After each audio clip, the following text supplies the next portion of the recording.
RRB, l'invité du matin. Bonjour Elisabeth Noir. Bonjour Lionel. Votre invité ce matin est Diana, en charge de la sécurité routière au gouvernement. Et Diana, bonjour. Bonjour. Merci d'avoir accepté notre invitation alors que le gouvernement organise depuis lundi sa semaine de la prévention routière. Il y a du travail, il y a une amélioration ou non? Alors, bien sûr qu'il y a du travail, il y en aura toujours. La sécurité routière, et en tout cas la prévention à la sécurité routière ou la prévention routière, l'éducation à la sécurité routière est un travail constant, permanent, continu, qui ne s'arrête jamais. Alors, on connaît les chiffres, 37 morts depuis le début de l'année sur les routes de Nouvelle-Calédonie. C'est encore trop, bien sûr. C'est plus ou moins que les années précédentes? On a l'impression qu'il y avait une amélioration. Alors effectivement, c'est toujours trop. 37 morts sur les routes de la Calédonie rapportées à la population, c'est bien trop. Malheureusement, avec les accidents qu'on a eus ces 15 derniers jours, nous sommes passés donc à une moyenne supérieure à celle de l'année dernière. L'année dernière, à la même période, nous étions à 35 décès sur les routes, donc aujourd'hui à 37. Effectivement, depuis le début de l'année, on avait l'impression d'avoir une amélioration légère, on est d'accord. On part toujours sur des petits chiffres, mais une vie, c'est toujours une vie de sauvée. Donc, plus de morts que l'an dernier à la même époque, plus d'accidents également? Effectivement, les statistiques montrent que nous avons cette année, malheureusement, une augmentation, comme l'année dernière, une augmentation des accidents de la route, une augmentation du nombre de blessés. Et là, nous constatons donc depuis hier une augmentation du nombre de victimes sur les routes. Franchement, est-ce que c'est pas un peu décourageant? Décourageant, non, parce que effectivement, si l'administration, si le gouvernement se décourage, qui portera ces dossiers-là? Bien évidemment que ce n'est pas décourageant, mais tout ça pour dire que, comme je le disais en avant-propos, ça ne s'arrête jamais. Il ne faut jamais relâcher la pression. Mais tout de même, on en parle en permanence, on dit que c'est un fléau en Nouvelle-Calédonie. Est-ce que vous avez l'impression que les mentalités évoluent un petit peu ou que ça bouge pas? Alors, on constate une évolution. En tout cas, une chose est sûre, c'est que chez les jeunes, donc les moins de 18 ans, ceux qui n'ont pas encore le permis, il y a des choses qui sont ancrées. Donc ça, c'est plutôt encourageant. Donc ils seront les conducteurs de demain. Concernant les conducteurs actuels, c'est vrai que là, on s'aperçoit quand même que le message a du mal à passer. Quand on sait que 80% des tués sur les routes ne portent pas la ceinture, que la ceinture est obligatoire à l'avant, à l'arrière depuis 2006 à l'arrière, que sur ces 8 personnes sur 10, on est certain que la moitié pourrait être sauvée si elles portaient la ceinture de sécurité. Enfin, quand même, là... Au-delà d'être découragé ou tout un tas de choses, enfin des fois on a envie de dire non mais réveillez-vous, enfin s'il vous plaît. L'objectif zéro mort d'ici 2025 qui avait été fixé par le nouveau plan triennal est maintenu, c'est toujours l'objectif à atteindre?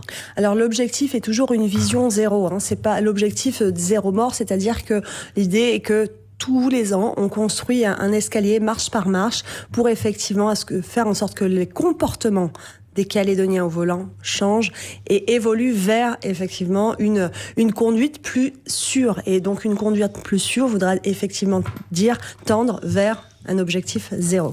Alors ce nouveau plan triennal, c'est un plan d'ensemble qui prévoit plusieurs dispositions, des infrastructures plus sûres, des véhicules plus sûrs, des vitesses plus adaptées, des usagers plus responsables.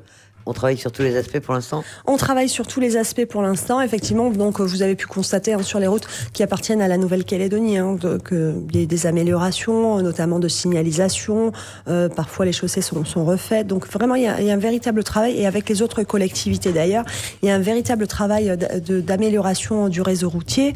Les campagnes de sensibilisation, on en fait toujours. Des actions de sensibilisation aussi.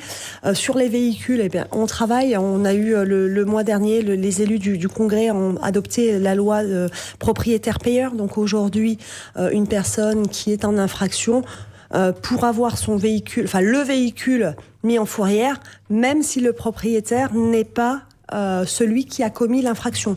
Ce qui est complètement nouveau en Calédonie, puisque aujourd'hui, jusque-là, si vous n'étiez pas le propriétaire du véhicule au moment de l'infraction, on ne pouvait pas mettre en fourrière le véhicule. Aujourd'hui, c'est possible. Ça passe aussi par le contrôle technique des véhicules plus sûrs? Ça passe aussi par le contrôle des véhicules, et une étude est prévue pour les véhicules, savoir effectivement, concrètement, dans les accidents de la route, quel est l'état des véhicules? Est-ce que l'état du véhicule, finalement, malgré effectivement une apparence qui peut sembler belle, si je puis dire, au regard des études, en tout cas des travaux que peuvent faire les experts, parce que sur un accident grave ou mortel, les assurances dépêchent leurs experts automobiles pour une étude du véhicule notamment.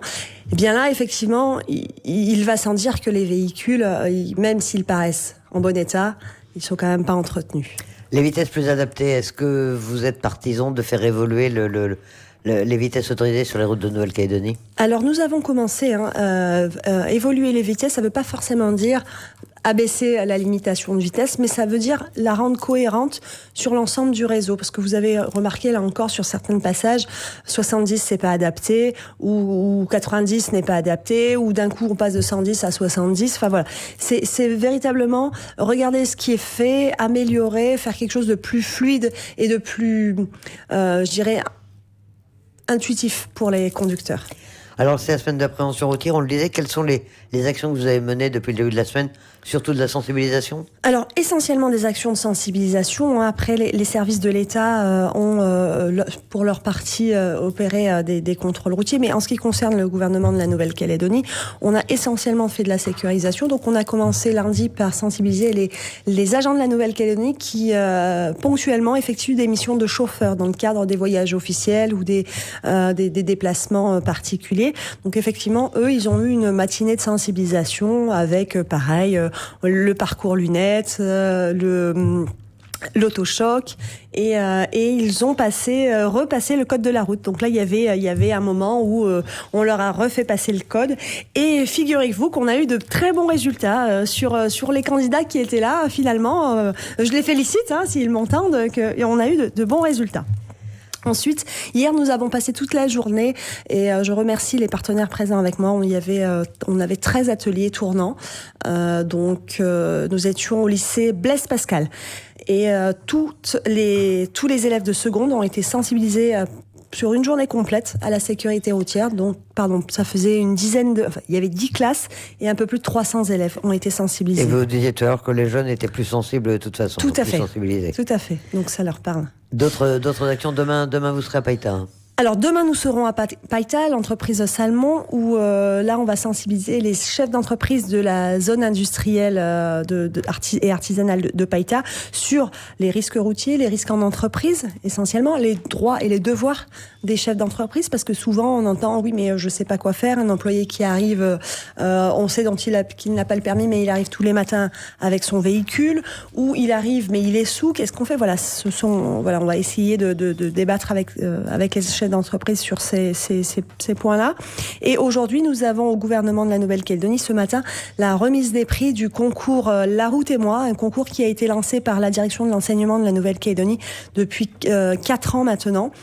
C'est un concours ouvert aux écoles primaires, donc maternelles et jusqu'en CM2, de l'ensemble du territoire. Et c'est un concours d'affiches ou d'une réalisation d'un petit spot de prévention. Et cette année, on n'a eu que des affiches, donc les écoles seront récompensées ce matin.